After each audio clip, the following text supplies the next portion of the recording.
When working with Excel, sometimes you'll make a mistake. I know I do. And from time to time, we've got a real life-saving feature available. It's called Undo, and it's got a companion called Redo.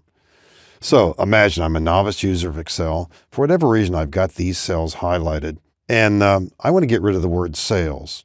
I don't really have to do that. I could type over it, but I'm thinking it's the only cell there. If I press delete, shouldn't it get rid of the word sales? It looks different than the other ones to the right. I press delete.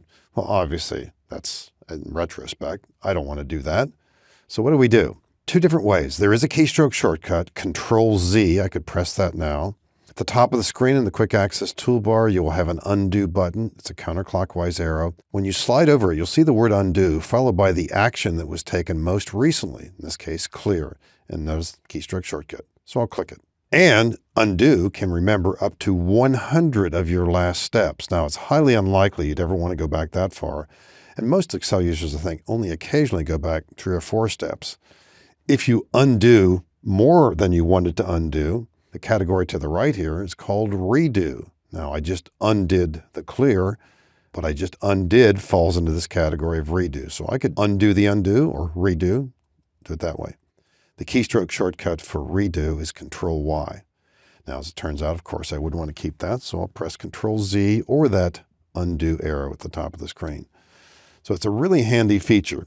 It doesn't work for every single command, although it works for most of the commands. I'd say well over 90%.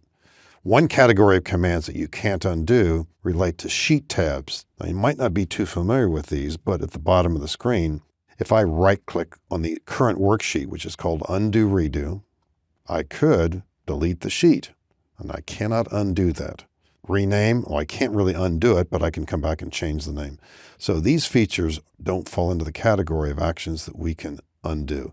And there are also some features on the View tab, like freeze panes. Some of these we can't undo, but we can certainly take other actions to, in effect, come back to the same place that we want to come back to. So it's a valuable feature, and no question, at different times we make mistakes, and undo, and to a lesser extent redo, are really valuable. There could be one example, too, where you might create a chart that looks a certain way. You'll change the chart. You might want to sort of bounce back and forth between the two. Sometimes you use Control Z and Control Y back and forth. It's kind of a toggle. Or you could be using those buttons as well. But no question, a feature you'll use widely in Excel.